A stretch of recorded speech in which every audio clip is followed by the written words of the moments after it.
Jody, can you hear us?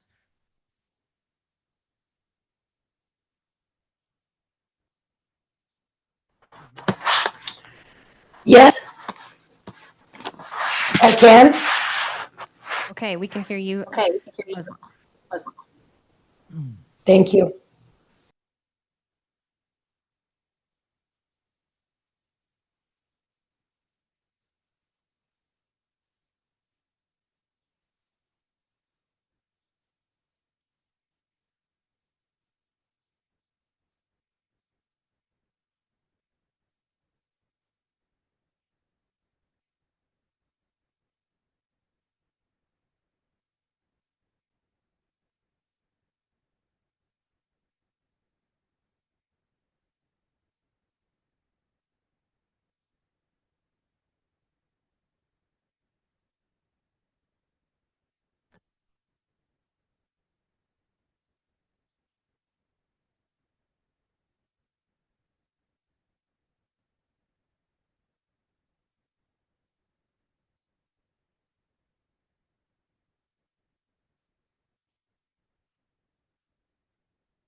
Hi, Deb. Saw you just joined. Can you hear us?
What's that?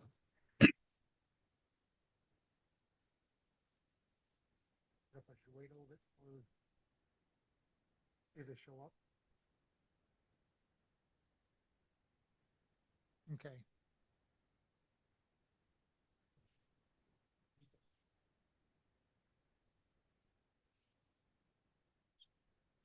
Mhm.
We'll see what happens.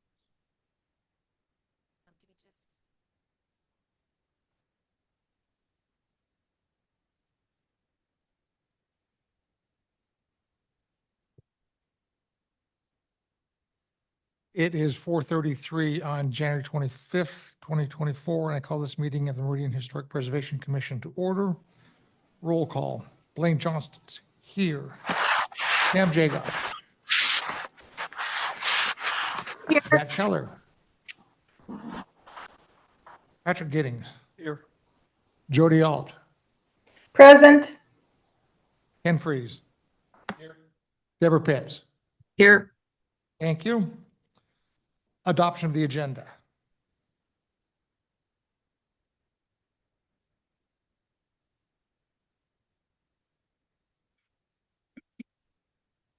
Mr. President, I move that we adopt the agenda. I second. Who was that? Pam, sorry. Motion by Commissioner Giddings, second by Commissioner Jagoff for adoption of the agenda. All those in favor say aye. Aye. Aye. Aye. Aye. Opposed? Motion carries. Thank you. Approval of minutes from our special meeting on November 30th, 2023. That we approve the minutes.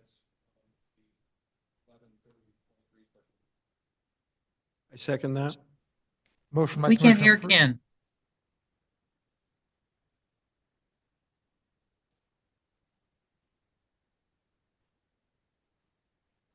What is that? And green. Nope. Okay, got it. Nope, that Yep. is. That's fine.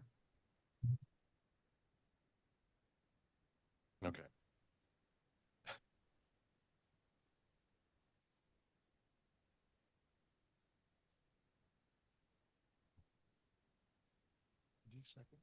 Yes. So we have a motion by Commissioner Freeze, second by Commissioner Giddings for approval of our minutes from our November 30th, 2023 meeting. All those in favor say aye. Aye. Aye. Aye.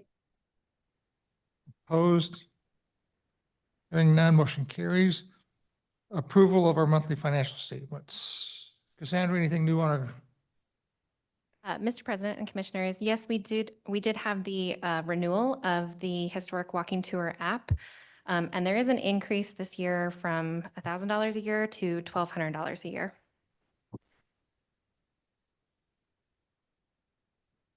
That was the only item. Okay.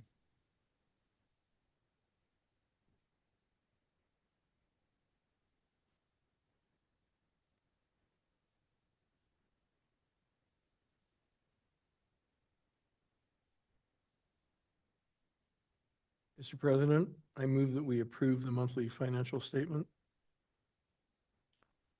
I second that. Motion by Commissioner Giddings, second by Commissioner Freeze for adoption or approval of our monthly financial statements.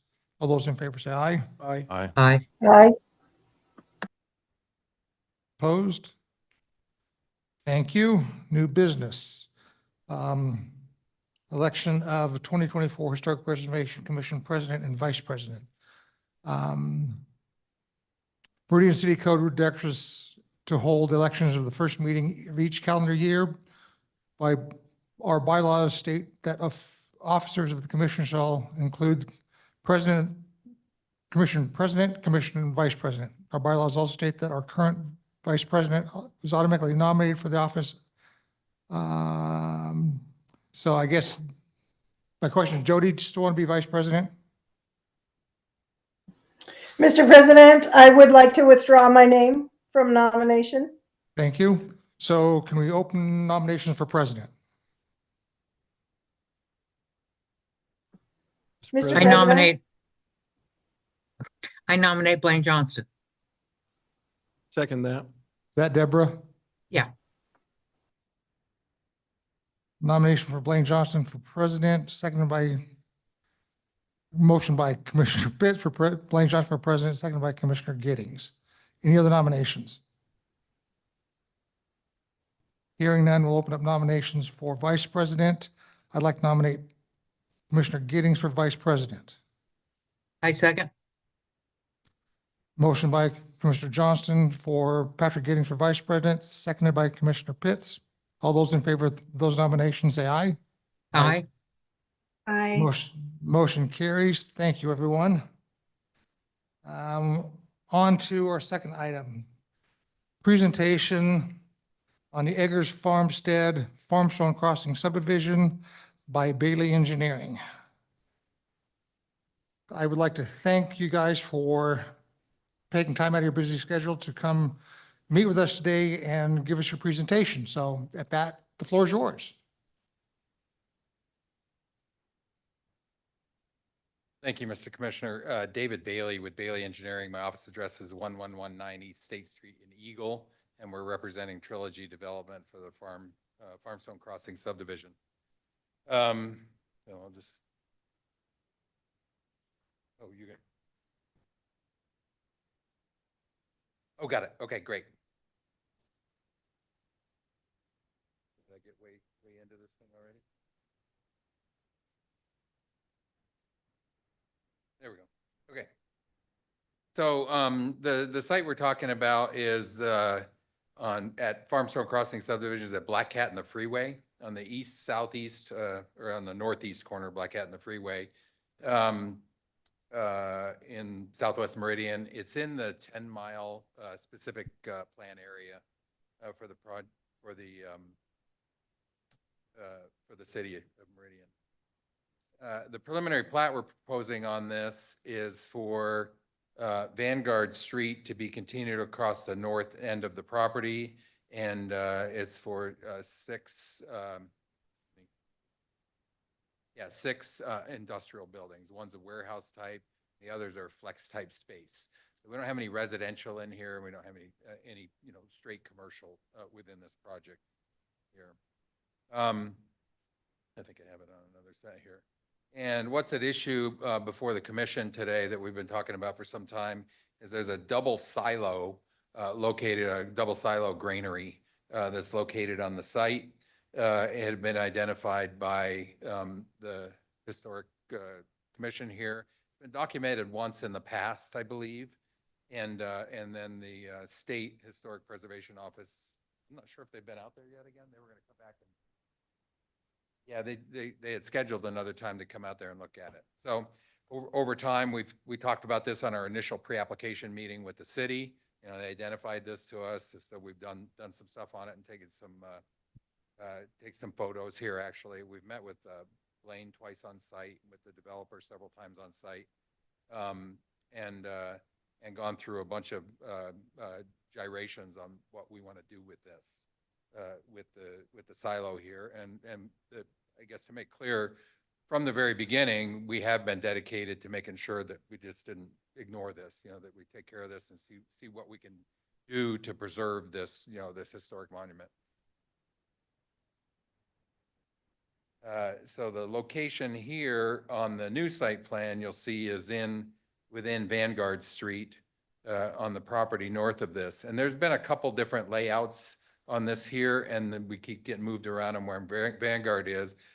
And we even tried to push the road to the north on this with a different layout, but it's never been in a position where that silo wasn't going to end up within the right of way on the site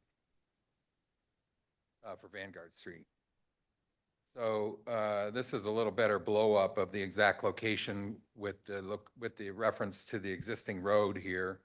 I don't know if I can move a mouse there. Does that help see the screen there? It's in the blue circle there, and you can see the dimension of the site, and that's the as surveyed position of the double silo, about 16 foot in diameter on each of the granary silos, and total of about 40 by 30 foot footprint that's for the double silo. To the west here, we're seeing that there is the extension of Vanguard, and we were conditioned to align Vanguard as we have now with the project to the southwest here, which is another industrial project. That plans for that extension there are actually approved, and that work is under construction on the west side of Black Cat Road here. And we did reach out to Mindy Wallace at the Highway District and asked, I think we were asked by by Cassandra, we make that request and we just say, is there a possibility of realigning Vanguard through here? And the answer from them was that they could not. We got from the highway district on that. We did ask that question.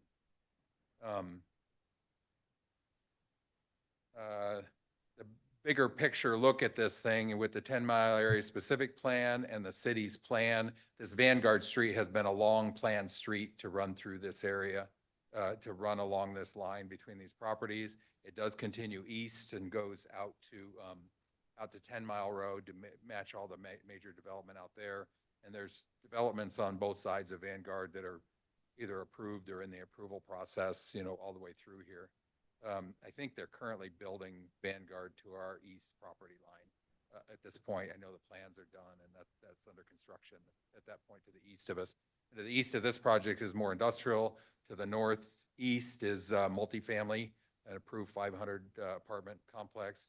To the direct north of it is I had the Avani Place, which is a project that's scheduled to go to a planning and zoning meeting, I think, in a couple of weeks here, directly to the north of us. Associated with that is that everybody, including the city, is interested in getting Vanguard pushed through and built. And so we have actually requests in our office. We haven't started any design work. We were still in the preliminary plan, but we've provided our topography and our layout for this, including the highway district conditions. And there's 2 other engineers, to my knowledge, that are actually designing Vanguard right now, and seeing who gets done first, as the developers to the east are really interested in getting Vanguard through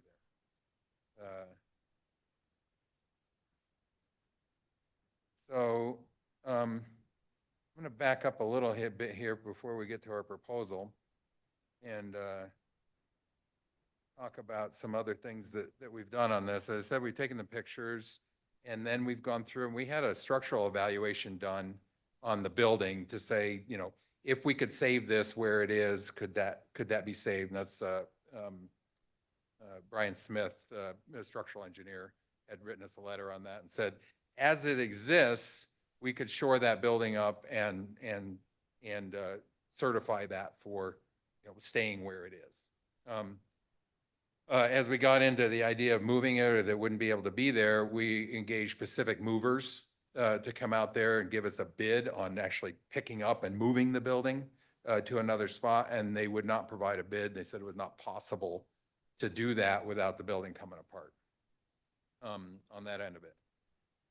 So we engaged Barbara Bauer with TAG Historical, and she got with us and with Fred Critchfield and who's does some of that work, and we weren't contracted with them because we don't have a plan yet, but we had a plan put together by them to contract with them to do excuse me if I'm not familiar with all the right terms here, but to do a characterization, I guess, of the site, of the building itself, and then provide a monument sign for the site that would be appropriate to document what we had there. And we had an idea of building something an additional product that looked like this one that we could, place in that place. We know that there's been some serious interest from the commission on trying to save that, actually save the building. And we've come to the conclusion that it can't be kept where it is. So we need to figure out what to do moving forward from here. In looking through that, we talked about disassembling that building, right, and saving at least the blocks from that building in some way. And we do have a bid on doing that work. And I think that someone here did an estimate on that about what it would cost to disassemble the building and reassemble it somewhere else, and they thought it was about $200,000. And we kind of thought that was probably in the same area from that end. So we think that's a reasonable estimate. And we had our structural engineer look at it again and said, well, if we were to take this building down and reassemble it somewhere, what could we do? And they said we couldn't meet current codes for seismic on it with a new building, like couldn't get a permit from the city to put it up unless we built a concrete wall inside, basically, and then pasted the silo onto the outside of that to rebuild it. So it's our opinion that it's not practical to reconstruct, especially in the setting we have here. In addition to that is that while we have an open space and we've provided the pathways, we do have significant pathways that run through the project along City of Meridian Regional Pathway. It runs along the freeway on the south and then runs up the west side of the property. The outpiece between Black Cat is an ITD storm drainage pond. So that's not going anywhere. And then we ran that pathway through east of our building and near that site, so we would at least have some possible traffic, that could visualize, what we would put up here. And then the sidewalk along Vanguard is a widened sidewalk there too, so that, pedestrian traffic there. And it's intended for the 10-mile area to be more walkable or bicycle friendly. So we might expect some pedestrian traffic there, but we don't expect a whole lot of residential, leisure traffic that would go through this area. So with that, we've come back to another building. We understand that there's, I'll go to the piece here. So we're proposing, 3 steps to this, is that we'd make sure that's documented appropriately, and we would contract with either TAG, or if the SHPO's done that or whatever, would coordinate to make sure that it's properly documented on that. We had talked about disassembling it. In doing that, it looks like we probably won't be first to get to actually building that road through there. So not sure how that would be done exactly, timing wise. And then if we don't have any place to put it, it's a pretty expensive operation to disassemble it. But we could certainly make sure that some portion of the building materials are preserved that we could use in another monument. And so that's where we're going with the proposal on this. And then we construct a historical monument.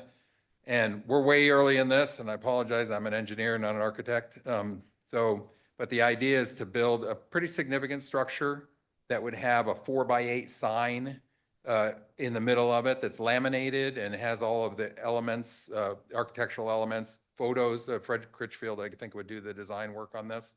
Would have all the pictures of it, pictures of the silo itself, and the historical documentation on the sign.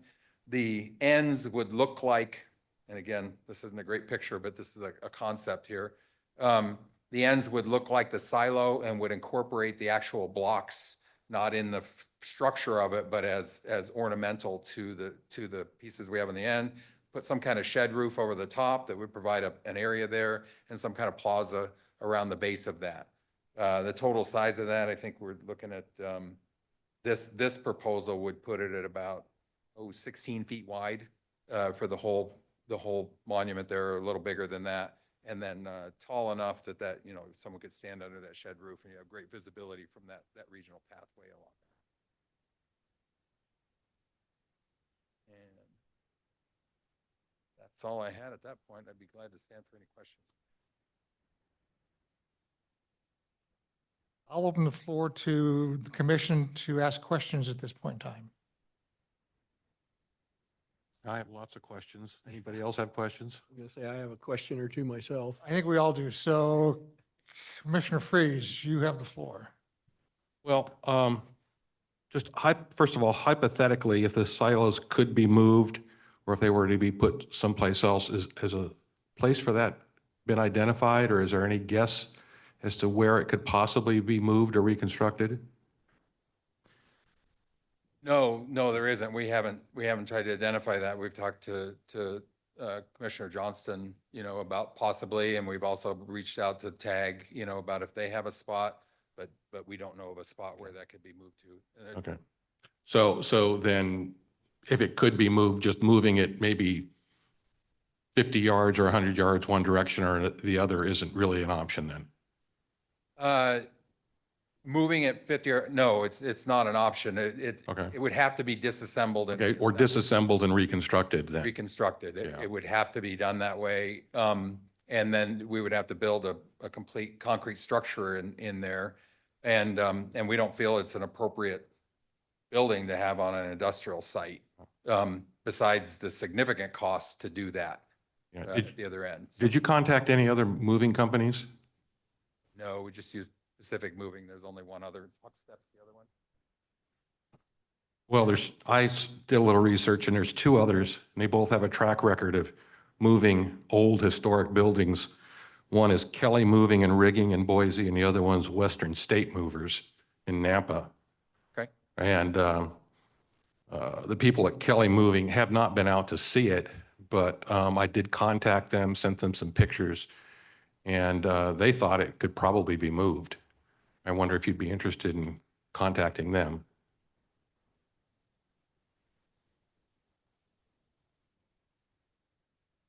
So the developers indicated to me that the, that the path we're proposing here, we've well researched, and that's the way they'd like to go at this point. If someone else has an interest in it or wants the building, and besides us just preserving it, then we'd certainly be open to that. And we'd be certainly open to some budget and making sure that it's saved. And we of course have a budget into creating a monument to document the thing for posterity. You mentioned the $200K to deconstruct it.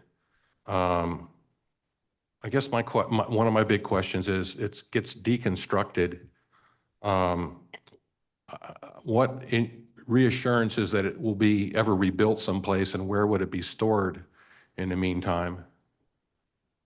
Well, our take on that was that if we had some place for it to go, that it would be, that we could deconstruct it and store it on site. So the developers offered to do that piece, although even just the deconstruction portion of it is almost $50,000. We have a bid on that, or an estimate on that. We don't have a written bid, but we have an estimate on that to take it apart block by block and the building and store it, put it on a trailer or trailers to store on site, which we'd be willing to do, would be about $50,000 just for that piece.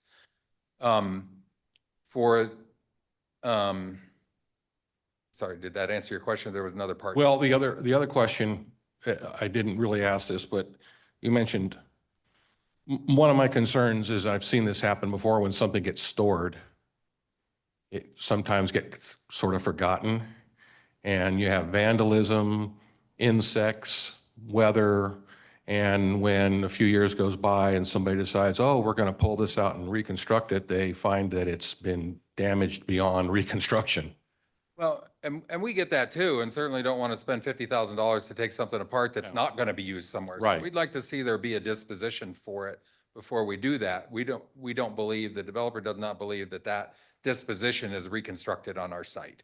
Right? So that's a path we would not like to head with this, but we would be willing, if there was someone else who wanted it, and take it there. And I think it needs to be resolved before we start our site construction. So we would be willing to do, if we had a disposition for it, then whoever was going to take it or whatever they're going to do with it, it would be necessary to have it done or moved off the site, before we started construction. Unfortunately, there's events that are, beyond our control in the area that are going to kind of force all of our hands on what's going to happen here. So we want to move forward with this and get it approved, but we don't have any specific time frame for constructing this project. And it appears very likely that the surrounding developers are going to build Vanguard out to Black Cat well before we ever get under construction. So, if we had a solution that we could say, hey, this is acceptable with this, we could then have them demolish it. We would store a significant portion of the blocks on site and incorporate those into the design. We'd be glad to work with, with the city and with the commission and your people to really design a really nice monument that includes the blocks from that. A little history on the blocks is that they were in early 1900s. They were some early precast blocks that have that zigzag shape on them. And then they're stacked and interlocked, and they're fascinating buildings, no doubt, and has a steel band that goes around them that holds them together. And they were built all over the Midwest. And actually, I was in Wisconsin just a couple months ago and saw a bunch of them out there, of the bigger silos. But I saw one of the double silos out there in Wisconsin as well, driving along the countryside out there. But those blocks actually are still available today. You can order and build those blocks, and there's actually code for using them for construction. So, I mean, if we were going to build this thing again, we'd say demolish that one and order the blocks and build one from scratch, on the site, from there. we certainly don't want of the building, you know, there's the granaries, but we don't want a building on our site that has any occupiable space inside it. And this currently does, and we just don't think it's an appropriate thing for a public space to have that in any way, to have a occupiable space inside this monument. That kind of forces our hand in a different direction as well. And one other question, and then I'll turn it over to the other commissioners. I belong to a metal detecting club. And I'm wondering if you'd be open to having the club go through there and find any historical items that may be in the ground around that area. These could be recovered and turned over to the Historical Society. Yeah, yeah. Okay. Absolutely. Because like I said, these people love digging up things, especially old things. And there's a lot of people who like seeing old things. So I think maybe we could pull a little history out of the ground there. There's another outbuilding there as well, which is, you know, empty or not unoccupied, you know, that's on the site as well. The house is there and I think it's currently being rented. And so none of that's been really disturbed as of yet. It might be great fertile grounds for you. Well, yeah, before construction gets started, Yeah, by all exactly. means, yeah, when it's still sort of virgin earth at this point, because construction's going to really mess it up. Let's just face Right, that, yeah. right. Well, and the construction of the road out there is gonna, it's right in the middle of the road where the road's gonna go. Yeah. We'd have- So if I may get your We'll put card that- or somebody that I can contact so we can make arrangements, so Absolutely. set up a date, Please contact my office and we'll leave you a card great, for that. I'd love to see that. thank you. Commissioner Giddings. So I think you've touched on this and I think you've answered my question, but I just want to make sure I've got it clear in my head. What you're proposing is that the double silo would be deconstructed and then parts of it would be used for the monument that you're proposing? Correct. Okay. And is there a timeline? I mean, I know you said you don't have an exact timeline, but is this all going to happen in 2024, 2025, or? So the way we would work through the development process is that we don't do anything until we get a preliminary plat approved, right? And at the time of preliminary plat, then we would do a site design on the project, design the road if it's not already, but like I said, it'll be done on the road design.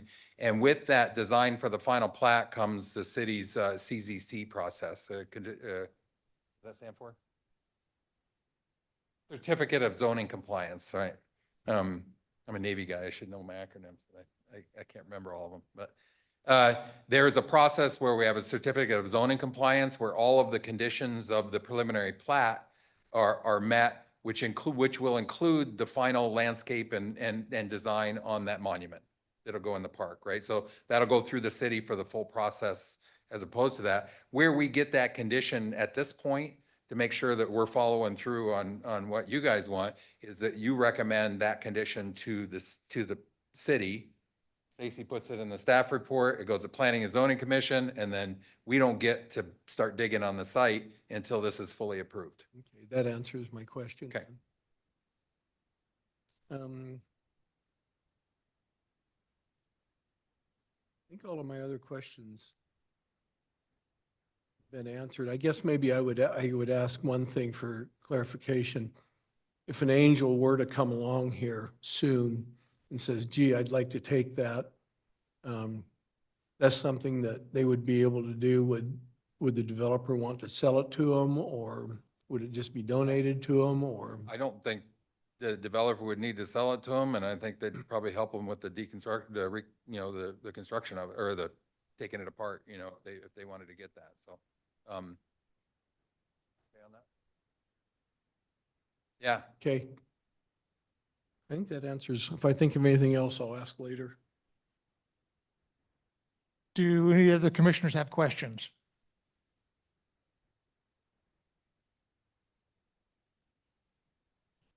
With that, I've got a few things to say, and I'm going to ask some questions. I believe that our goal as commission should be that we preserve the dual silo granary in its location as an important historic building in Meridian. And as presented right now, this project's not going to meet that goal. with that said, have you looked at redesigning the roadway so it's not going through where the silos are? Is that possible or is that feasible? So it is not feasible, and we've reached out to the Ada County Highway District. Neither the city nor the highway district will approve in moving the location of the road as designed. Okay. Getting back to the roadway. Who, I guess, because I'm a little bit confused, because I thought, looking at this, that you guys would be building the roadway Vanguard through there to Black Cat. Is that correct? You don't know?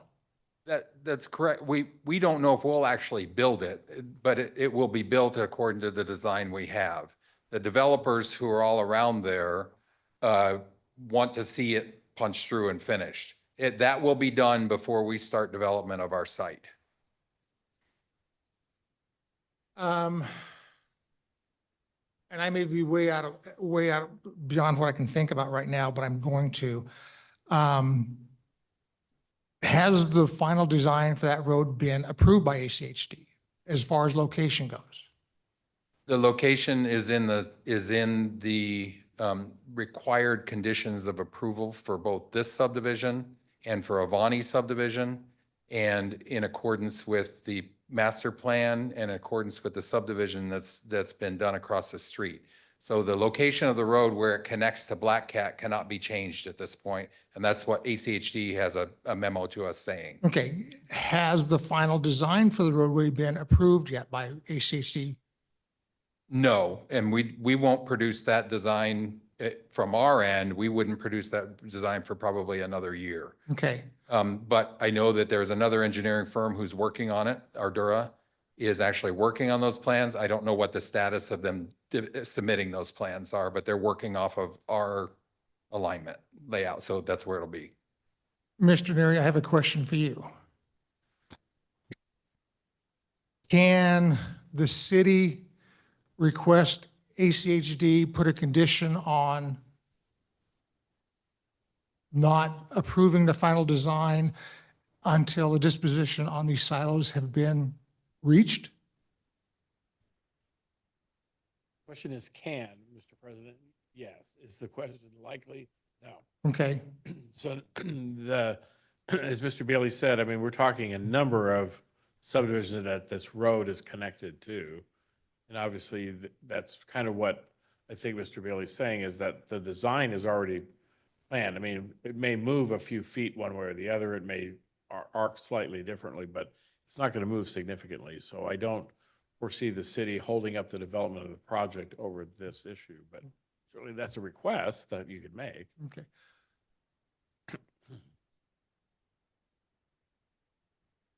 What sort, I guess I'm going to go one step beyond that. If we can't have the design changed or condition upon the design,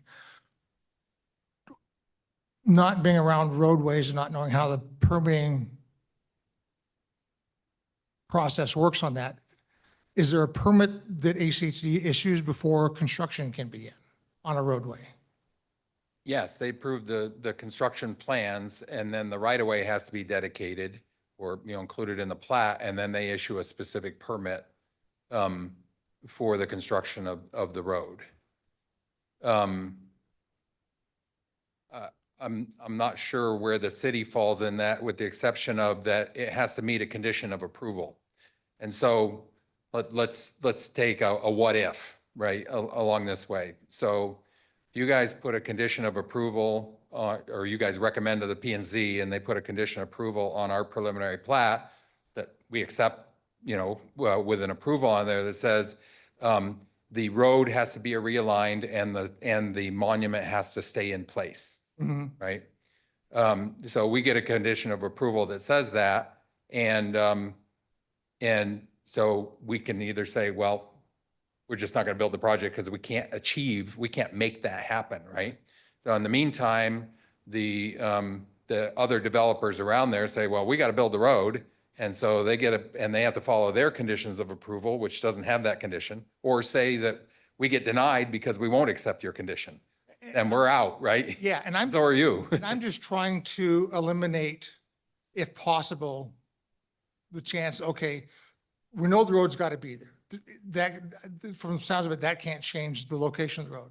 But before the road is actually built, can we say, okay, either you or some of these other developers, at least at a minimum, disassemble the building and not just go in and tear it down? That's my goal right now. Is that even feasible? You can ask the commission to put that condition on our preliminary plat, that not be, that we would have to disassemble the building before it be moved. Or before before the road is built, right? So it can't be demolished, right? That we can't demolish it, and that you can put that condition, the P and Z and city council can put that condition on our preliminary plat, okay? If we don't do anything and someone else builds it, then we got to enforce that condition on somebody else, right? And which, you know, the developers all really do work together. Right. You know, in this stuff, in which case that condition's there, and then whoever's building it, and I don't know how the cost sharing works out, but I suspect there'll be cost sharing in that. And the cost of disassembling that thing so that it's preserved, would probably be built into the road plans and spread among whoever was working on the thing. So then it would be preserved, and then this developer's willing to agree to that condition. And I think that's probably where we want to go with this, right? If you want to make sure the building is preserved, I think that's probably where we ought to go with this. And we would understand that condition and work with that. Okay. Right? Now, the second piece to that, though, there is we kind of got an open-ended thing, which the solution may end up being that we build a nice monument on our site, right? And that we use some of the blocks from that building that we don't destroy in order to build our monument on here. So we could say if we have a design that's approved for the replacement monument before the road's built, then we don't have to save the monument. We just got to save the blocks we need to save to do what we're doing here.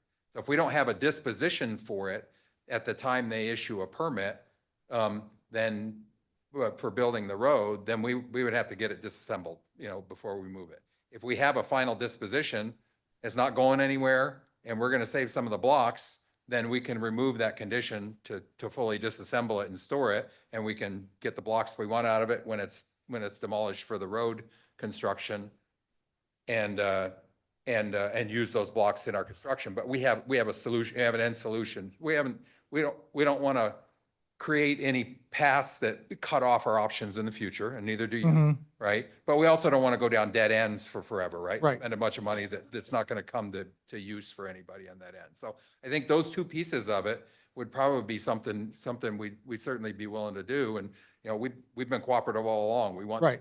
you know, we want to help with, you know, making sure that this thing is preserved in the best way. If an angel comes along, like you said, and, you know, someone who has a place for it, is someone who could take the thing, or if the commission comes up with somebody who says, you know, hey, you know, we got someone agreeing, you know, close by or not close by, that they would take it, you know, if we can save some money on what we're doing on disassembling the thing, or on the other end, I think that we're okay with still building the monument to it. And if it does actually go somewhere else and it's full shape, you know, probably would want to reduce that some, but maybe we just commit to the monument. I'll probably get in trouble for that one, but you know, it seems to me that having a reasonable monument on our site is not an unreasonable ask of the commission, you know, whatever happens to it. But we don't want to spend a bunch of money taking it apart, storing it, when it's just a waste of money if it's actually going anywhere. Right. Getting back to the block, because I'm thinking for historical accuracy for that structure itself, there's another silo on that property, a tall one, made of the same type of block. Are they the same size as this double granary silo? Do you know?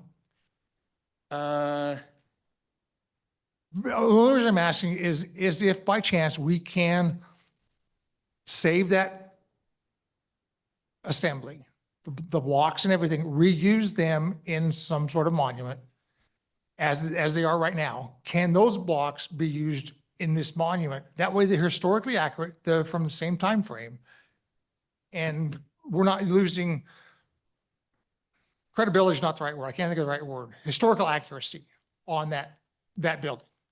So I'd like to know if that's feasible to reuse the block from the bigger silo on the smaller ones, if they're the same size and they fit correctly.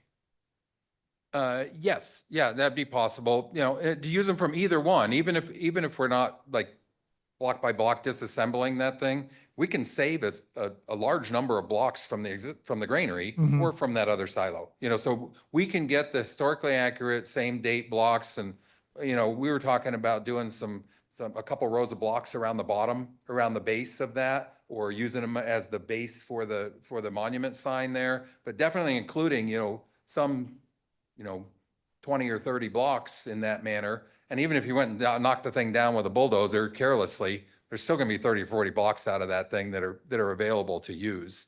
But we, you know, out of the two buildings, we would guarantee that we'd have sufficient number. And we can work on the design, you know, earlier on making sure that thing's getting ready so that we have that design in place of what we're gonna do before we touch that silo. Mhm. About that be the condition, right? That we have that design in place and we know what we have to save from either, you know, either one of them prior to that silo being touched. You've mentioned that the developer does not want to have space that's accessible but non-occupied. And I believe that silo can be rebuilt. So there's no one can get into it. I think we can still make a monument, whether it's that, and like I said, I'm still hoping that we can reuse what's there, use the parts, the pieces that are there and rebuild it. If it's hopefully on that site, because that's our goal, is to retain that building on site, but rebuild it so that no one can get into it.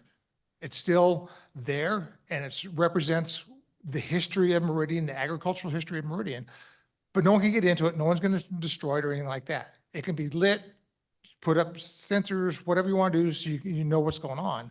But I think it can be rebuilt so that would happen. So you'd be talking about, I'm not agreeing to this, Sean, I'm just talking about stuff.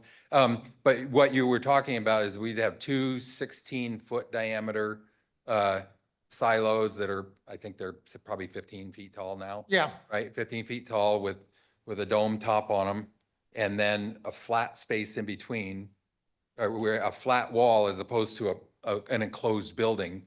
Again, I think You like the shape of the building? I like the shape of the building because that's what's there. And I think, and we'll get into this as a condition of approval, but I think that's one of the conditions we need to have is that I want the final design come for, I would like to have the final design come back for this commission, that we can see it and see what's going to be built on site. At this point, the developer has indicated they'd rather not do a full-scale rebuild of the thing on site. So I don't know that I'm going to talk him into that. And I understand that, but I also know that whether he rebuilds a full scale, the existing structure or what, the scope of this project, that is not going to change the feasibility of him building this. He's got so much involved with site work, building work, that the cost of this, I don't think is percentage-wise is going to make a difference. That's my opinion. I'm just speaking out from me. So, And I don't know all the numbers yeah, there. right. I get Represent it. that, and I don't, you know, his budget numbers are his budgets. So, I don't think I have any other questions. I have another question. Commissioner Gator. So to follow along with what we're talking about here, it sounds like you have a place in that site in mind already for the monument that you're proposing?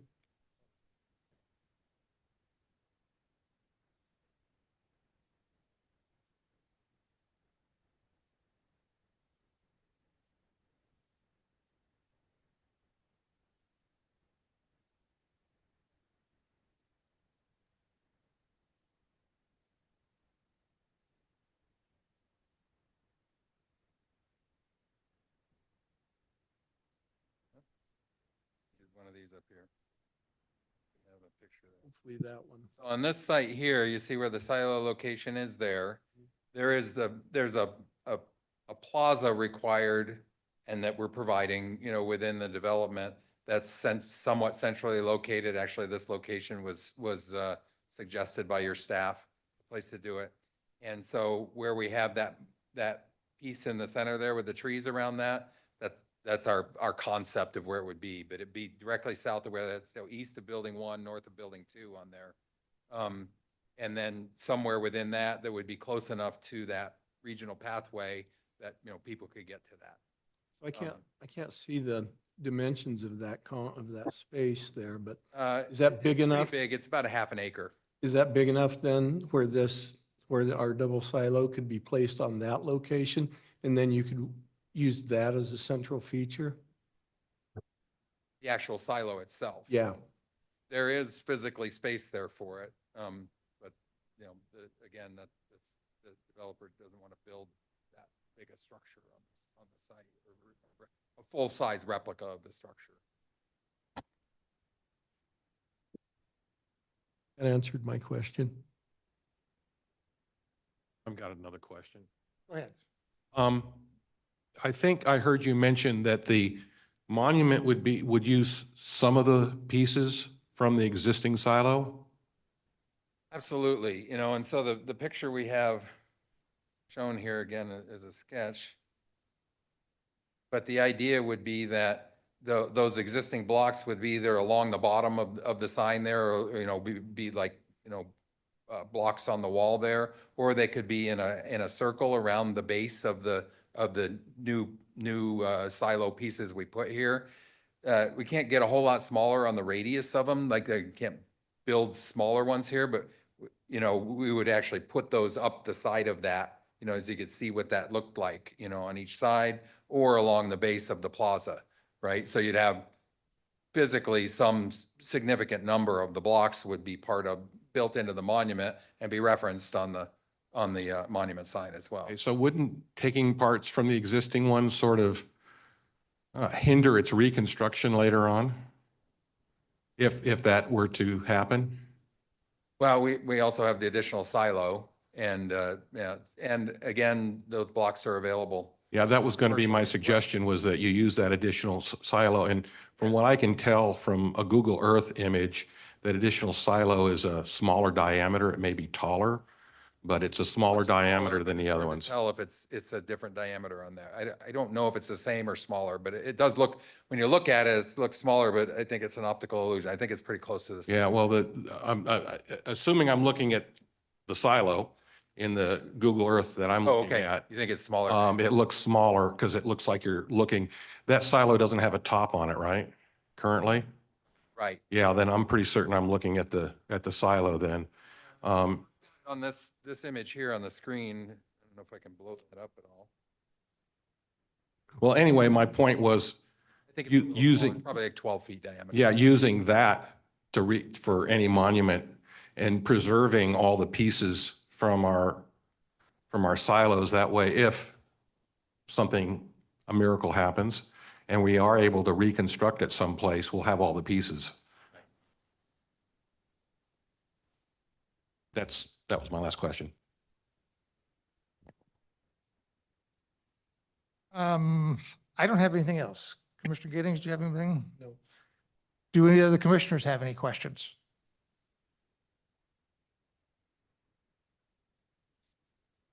With that, do you have any questions for us, Mr. Bailey?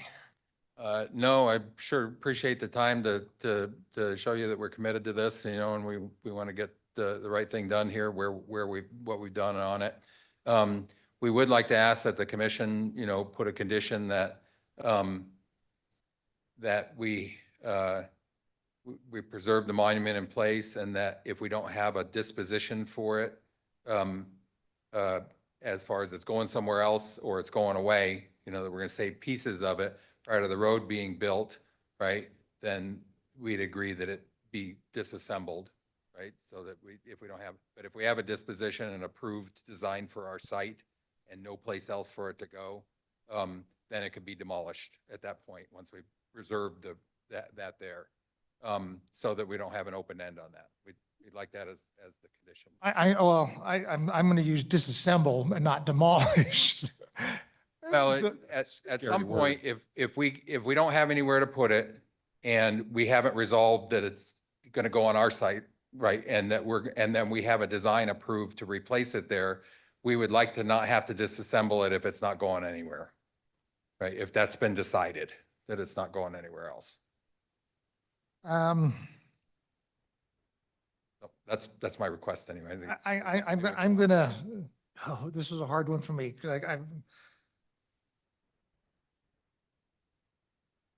Because we've never had a applicant before, come before this commission before. So this is new territory for us as far as listening to you guys, stating what we want to have happen if possible. And then present conditions that would go before planning and zoning. So, Mr. Neri, you're going to have to help me out here. Do we just list conditions and vote upon those, or what do we do now? Oh, yeah, Mr. President, what I was going to, I guess, ask from Mr. Bailey is the desire of the developer to have a written response from this commission to planning and zoning for the commission to consider. That basically why we're here today. Right, so the reason I'm here today is to be blunt, is because this meeting happened before without us. Uh-huh. And they talked about what they wanted to do, and that materialized as a condition in the staff report from the P and Z. So we think we'd like a real direct, that this came from these guys, and that this is required under some, that whatever condition they come up with, that this is recommended by the Historic Preservation Commission. We can report to the P and Z that we were here, we took this, and we can comment on whether we think we're appropriate to accept that condition or not. So Okay. just transparency in it all. Okay, sure, that makes. A recommendation from the commission to the P and Z would be, we would love that. Okay, so what I think, Mr. President, I guess what he's looking for from this commission is some direction back to planning and zoning, and Ms. Hirsch is here from planning, who is the planner on this project, on what the commission would like to see.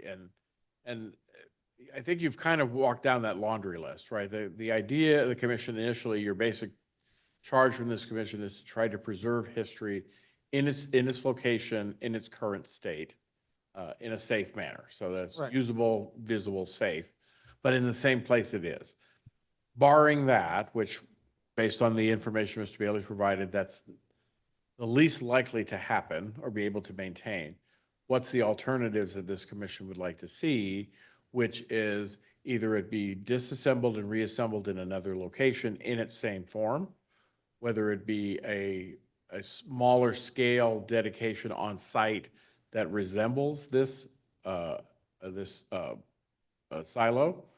I think those are the two I heard the most of. I was trying to think was there three?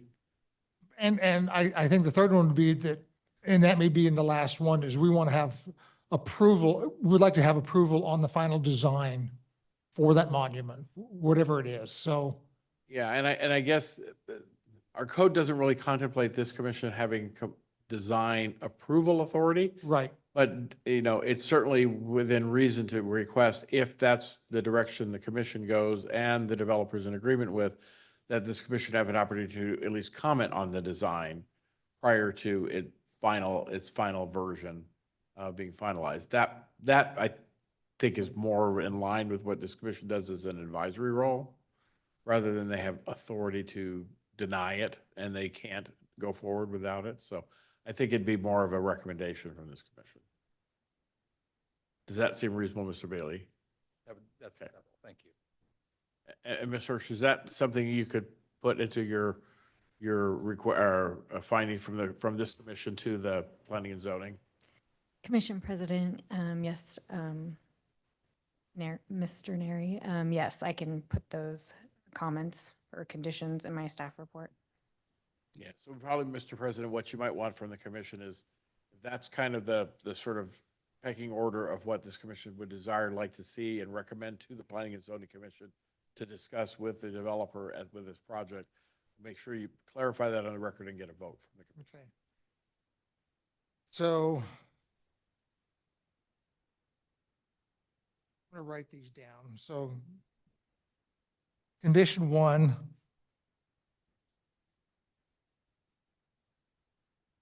is prior to the road Vanguard being built, Commission would like to have that existing double silo granary.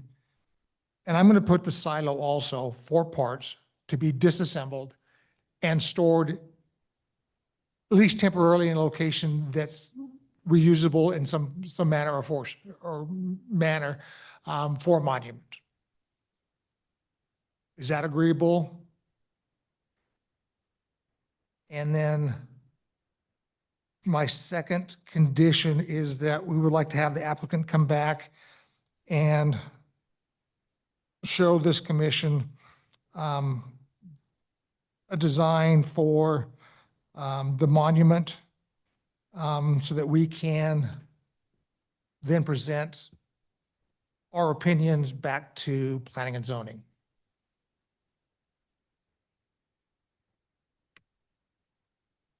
I didn't want to interrupt, but we specified when that happens would be at the certificate of zoning compliance would be the opportunity we would have to do that. Or before that. Before that, Say, before we get a certificate of zoning compliance issued, and from a procedural standpoint with the city, I think that's the best spot for the city to be able to enforce that. Ms. Hirsch, so when you get the application, if you get the application for CZZ, would you then come back to HPC for show us what's going on, or how's that going to work? Commission President, typically certificate of zoning compliances don't go through commission, they're administrative. I don't know if you prefer to all comment once they have a plan solidified, more solidified for the monument to be emailed, or do you want us to all come back to a meeting like that Cassandra set up today for everyone? I mean, we're open.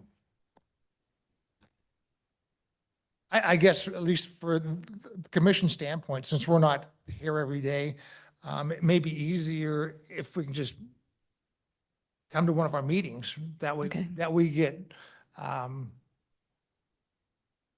everyone here. We have consensus among the commissioners as yes or no. So if that's possible, that's what we'd like to do. Mr. President, Mr. Gidding. would it be a good idea for us to articulate all of this in writing so that the planning department has some? Commission President, Commissioners, that would be very helpful for me, especially finishing the staff report, because we are going to a commission meeting with this project February 15th. So I would like some type of documentation to include. That way, commission can also read it and council.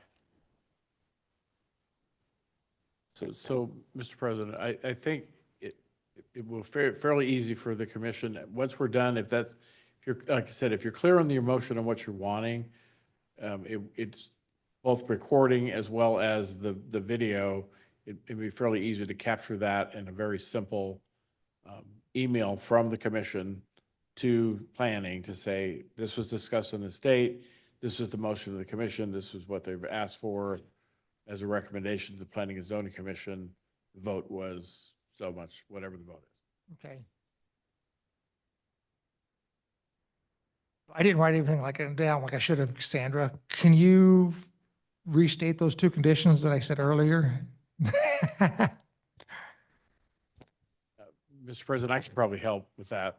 So what I heard was the desire of the commission recommendation to the Planning and Zoning Commission is that the existing silo, both facilities on the Both site buildings. would be disassembled to be reassembled at a different location.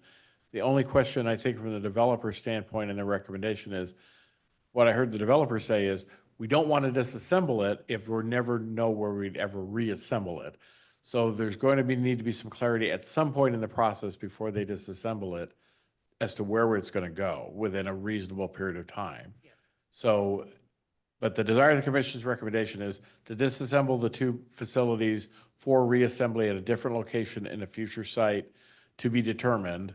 And alternatively, that there also be a scale replica of the site of these facilities replicated on the site, that rendering will be reviewed by this commission prior to the issuance of a certificate of zoning compliance. And that they would have ability to comment on the proposed monument that is being suggested by the developer. I think those were the primary things that I got, so. Yes. If so, if that's the commission wants to vote on that as your motion, that you can do that. So do we have a motion to vote on the conditions as stated by Mr. Neri? I move that we adopt the conditions as stated by Mr. Neri. And I second it.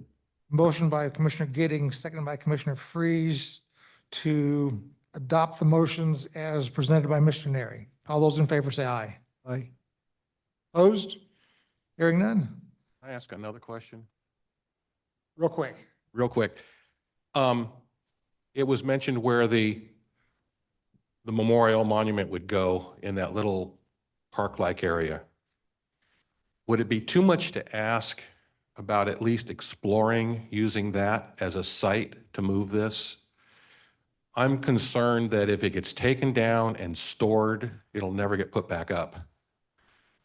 If we could put it in that little park area, if it would fit in there, or if room could be made for it, then we basically either move it or disassemble and move it, and it goes right back up and we're done with this. We're not a year from now or 2 years from now or 3 years from now still trying to figure out where we're going to put this thing. We will certainly continue and investigate that. Yeah, I would appreciate it, because I think everybody would like to see this done a lot quicker than, like I said, we don't want it hanging on, still talking about it a long time from now. Okay, thank you. Thank you. Thank you, guys. Appreciate it.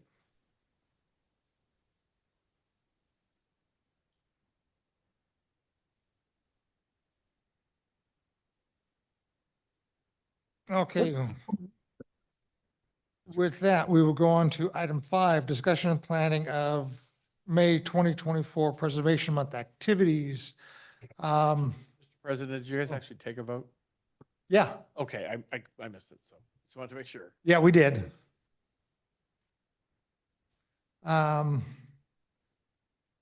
my paperwork out here now.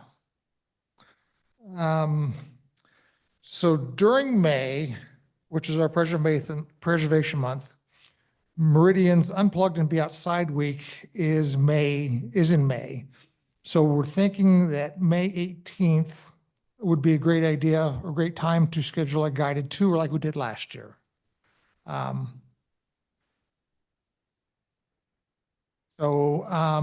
We could title it Preservation Month Historic Walking Tour of Downtown Meridian,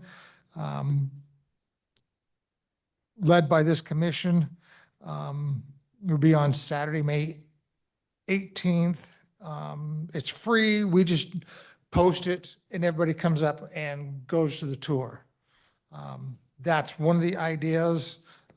We did that last year and had, I think, pretty good success with it. Because it's always, we have the walking tour app and I know people are using it, but it's always nice to take the public out and have them guided with someone knowledgeable leading that tour. So, but I'm open to suggestions. If someone else has any ideas, we can incorporate more than one during Preservation Month.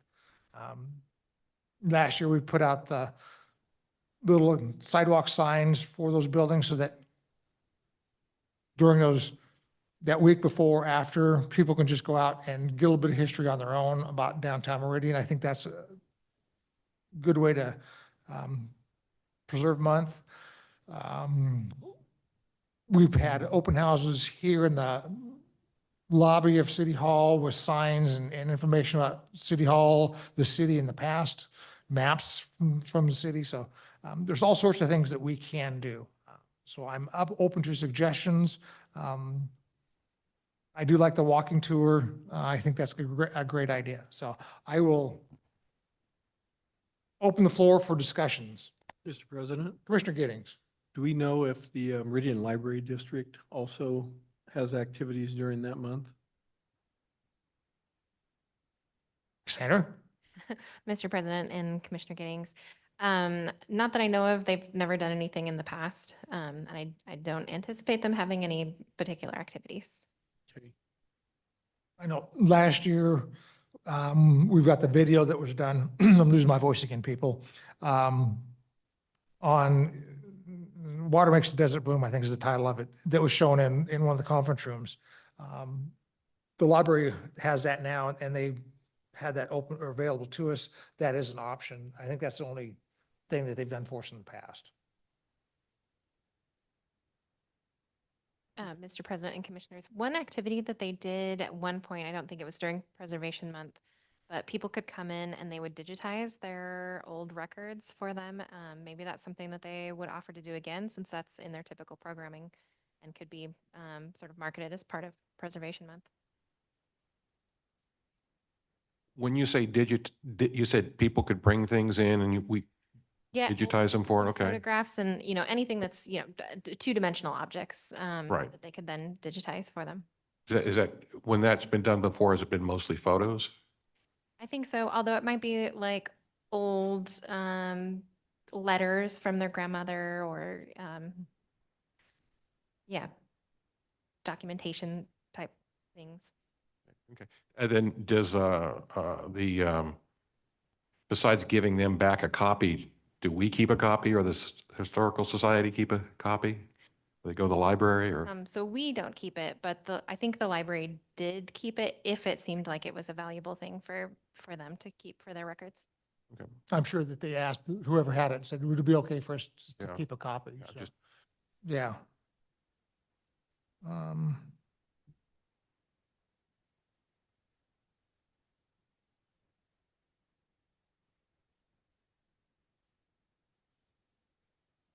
Just making a note. We've still got a few months to plan, so we're just kind of throwing ideas out there right now.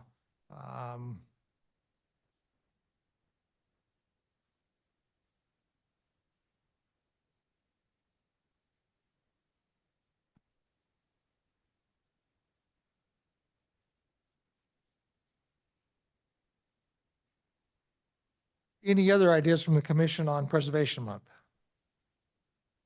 I'm just wondering, would it be competition or addition if there was a classic car event or something where there were classic cars downtown also?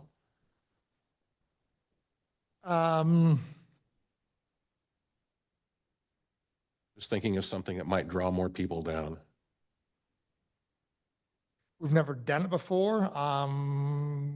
If you would like to pursue that Check it out. and get into some logistics of who has cars, who would be available to come down on a Saturday or whatever to do this, we would have to make sure that the parking lot out front is available for a car show. And I don't know if that's even possible, Mr. Neary.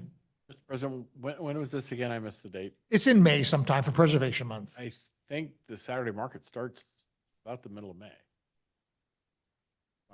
Yeah, I think the Saturday market does start in May, so I don't know what day of the week you're thinking of. Bigger special events like that would need to go through the clerk's office. You apply to get a temporary use permit to change the use of the space. Okay, thank you. I'll check first of all and see if there's anybody available, and then take it from there. See what logistics would be necessary to put it together and where. But we got it.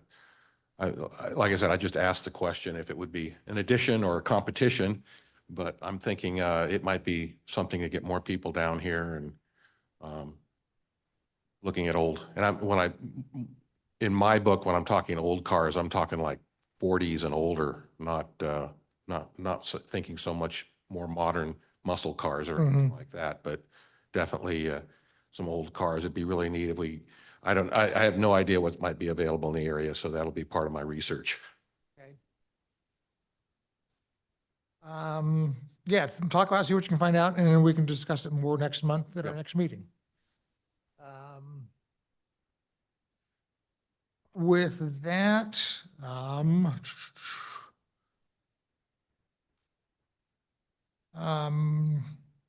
since we have our new budget this year and we're doing our preservation plan, but it really won't be paid for until fiscal year 2025. We do have some funds available to use. And can you put up this tag on the screen for everybody to see, Cassandra? Give me just a moment. and Sorry, I can- should ask beforehand. Also, Miss Barbara Bowers is in the meeting, so if you wanted to online. Oh, is she online? So we had talked about assistance for developing a walking tour for commission members, volunteers. So we've got a proposal from TAG for this work. So with that, Barb, I'll give you the floor and you can talk about this. Hi, folks. It's nice to see you all. So my idea, and it might look kind of steep, I think, but what I was thinking is that we did this for a couple of other groups, and we would put together an illustrated and bound walking tour based on the information that you all have from different surveys. And we would actually do a training session and go ahead and lead a group of whoever wants to do these tours. We would come over and do that and lead a training session, and then it would be available so that as the commission grows, or if you get more volunteers, it would be really simple to lead probably 2 different tours is what I was thinking, because there's a lot of different subject matter in that area. And so I had thought we could probably narrow it down to having 2 different kinds of tours. And maybe if there's a special event going on, or I don't know what, something happening in Meridian, one of the commission members might want to lead the tour, but it would all be there, all the images, the photographs to show past and present. All of that information would be compiled into one document, and we would make 5 hard copies, so they'd be spiral bound, so you could easily take them along with you. And then we would also have it ready for, it would be digitized as well, so you could make more copies if you had more people. So that's kind of what I was thinking. And I just, based on having done a couple of these before, that was sort of my estimate of the time it might take. But that was just a suggestion, and I think it could be beneficial for the group, especially since, you seem to be getting more people joining the different walking tours. So good publicity for you all as well. How long would it take you to get this put together for us, Barb? Well, we would be able, I haven't actually come up with a time frame, but looking at my calendar earlier today, if you want to have this ready to go in May for Preservation Month, we would probably be able to do that. I think given what I've got going on in the next couple of weeks, we would probably hit it hard in March, and then put together some sort of a rough draft to give to you all to look at, and then work on finalizing it before the start of May. I think it looks really good. I think it's a great idea. So with that, probably need a motion to approve it, and at the same time, a motion for to spend $4,716.15 in expenditures to proceed with this. Not sure how to word it, but what he just said, I'll make a motion that the commission spend the money to put together these booklets, as I understand them, and for use by May for the commission. And I hope we can use them for other things as well.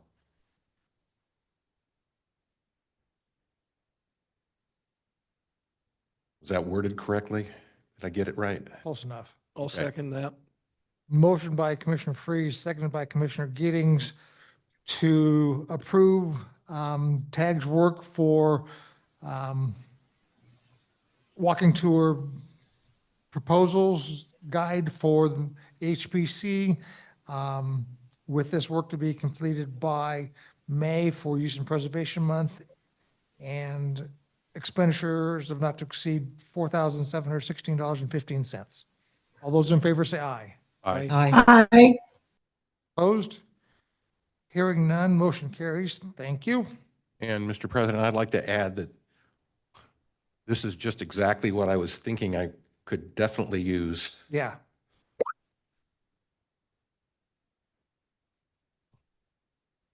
Okay, with that, we'll go on to old business. Mr. President and Commissioners, before you move on, there would still be some budget left. So are there any other projects on that list in the memo that commissioners would like me to get a cost on? We had talked about those sidewalk, I don't even know what they're called anymore, but they're little, Thermoplast is the Yeah, technical word. on some of the sidewalks we're on a history tour. Some of them are getting a little bit aged. I don't know what it costs to replace some of those. That's an idea. Do we have name tags for all the commission members for? I think Commissioner Freeze does not. I think everyone else has a name tag. And actually, oh, Jack's not here. But Pam, if I haven't seen you for a bit, but I do have a name tag for you as well. So I think we just have one name tag to do. Okay.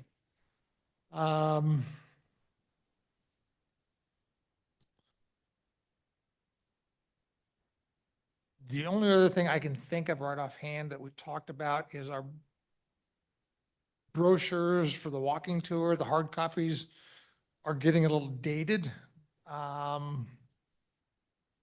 like the content, but can we maybe spruce them up a little bit and a little more color? I don't know. I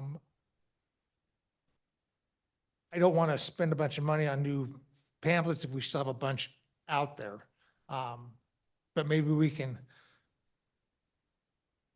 get some designs going on updated brochures.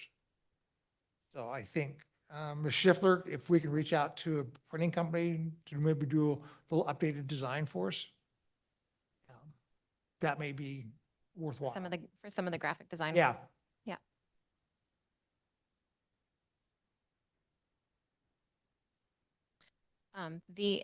One of the other items that I had brought up, because SHPO had brought up, was a landmarking program that they brought to my attention as one of the state things that's outlined in state code. And so it designates certain historic properties as landmarks for Meridian.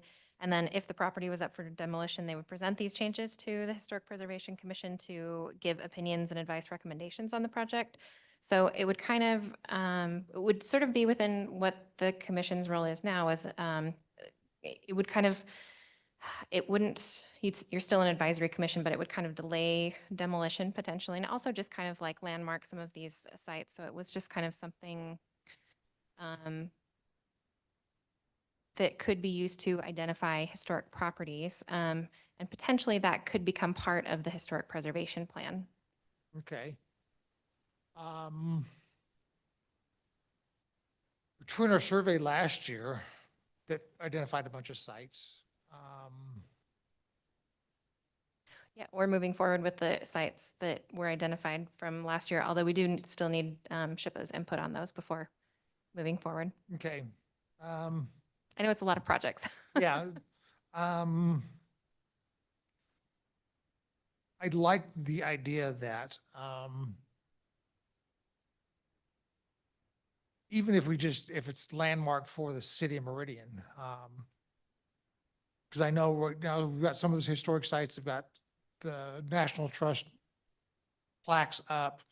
And some of them don't have anything. So even if we create, maybe that's another possibility, is talk to a design firm, graphics, say, we're looking at City Meridian landmarks. With our logo, come up with a design for some landmark signs that we could ask those buildings, we could put them up.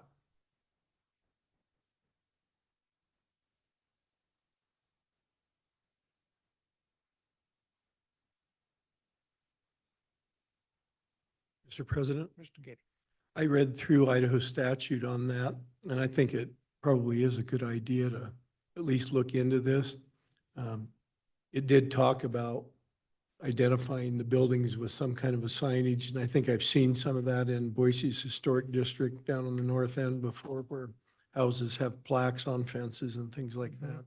But if you read through the Idaho code, there are definitely some restrictions. If a home is designated as a landmark by the city of Meridian, there would be some restrictions there. But I still think it's a good idea to pursue that. I'm guessing that would be quite a bit less expensive than applying to be on the National Historic Register. Probably so, yeah. I mean, I don't think it would probably cost anything to do that, where I think it's fairly expensive to get on the National Historic Register. So I'm in favor of beginning the process of planning for this and seeing, is it feasible or not? I think one important thing to me would be that anybody that we approached with this would have to really have the final say. This wasn't something that we'd want to, push off on people, but homeowners or business owners, commercial building owners, things like that should have the final say. But I think there would be, probably some good, I think people would be receptive to something like this. Mr. President, the city I lived in before, we did a project sort of like this, but the homes were not designated as, on a national register or anything. We did research, found out some history about the homes, when they were built, maybe who the first homeowners were, and had the plaques made, and just with the agreement of the current homeowners, had them placed. And I don't think there was a single homeowner that objected to it. They all loved the idea of having some sort of plaque giving the history of their home. So I don't think we need to go to a great extreme other than doing the research on the homes and then coming up with some sort of design for the plaque, and then seeing which homeowners we could, have these, or perhaps through our research find out which homes are really kind of I hate to use the word worthy, but worthy of some sort of historical plaque on them. Well, and worthy for the city Meridian is not necessarily worthy for. Exactly. Less- Right. Exactly. Yeah. Exactly. Well, so if you look at Idaho code, the Idaho code that we received the link to, Idaho code does say that in order to have designation as a landmark, the home does have to qualify to be on the National Historic Register. It doesn't say it has to be on it. In fact, I think it specifically says it does not have to be on it. But there are some wherefores and wherebys in Idaho code that we would want to look at and maybe come up with a plan. I think we have some really good candidates here in Meridian. It doesn't have to be residential, it could be commercial or residential or retail or, But anything. sometimes it can be interesting just to say, this home was built in 1920 by Joe Smith, and he was a milkman, and he had 3 kids, and they went to these schools, and one of them, I don't know, became mayor eventually, or a sheriff, or bought a store downtown, or those are sorts of things that are kind of interesting, add a lot of color. Part of what I like about this idea is that, and we could probably use Meridian Speedway as an example. We've been going through this for quite a long while, trying to get Speedway on the National Historic Register, but it would have taken almost no time at all if we had a program in place to make it a Meridian landmark. That could already be done. Yeah, exactly. Without any problem at all. And the same thing with some of the other landmarks that we're interested in. They could, become landmarks. especially if the owners aren't necessarily wanting to go through the whole process Mhm. of the National Historic Register application and all of that. So that's just my 2 cents worth, is that I think it's worthy of pursuing.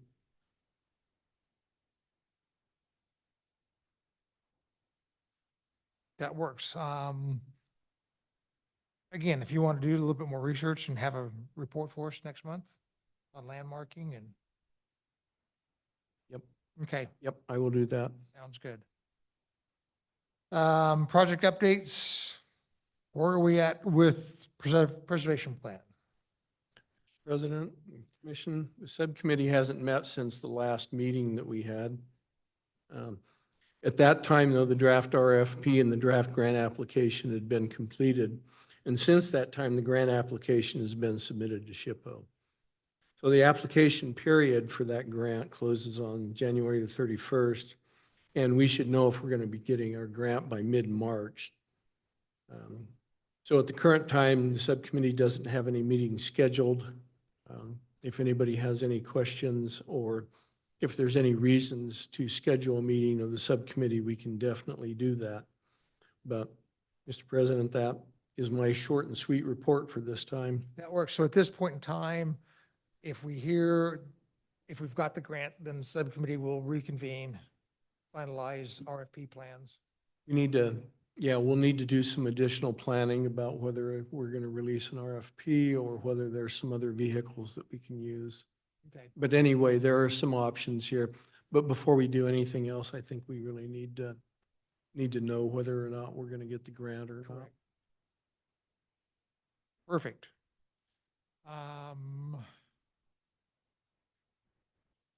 Updates on Speedway nomination. Cassandra. Mr. President and Commissioners, so the most recent update was that they had completed it and were going to turn in and would let me know when it was turned in. But I haven't got the official notice that it has been resubmitted yet. Okay. Perfect. With that, our next meeting will be February 22nd, 2023. Thanks, everybody. This is a longer meeting than we've had in the past month, year. So thank you, everybody. And we'll see you next month. Motion to adjourn. Motion to adjourn? Motion by Commissioner Giddings, second by Commissioner Freeze for adjournment. All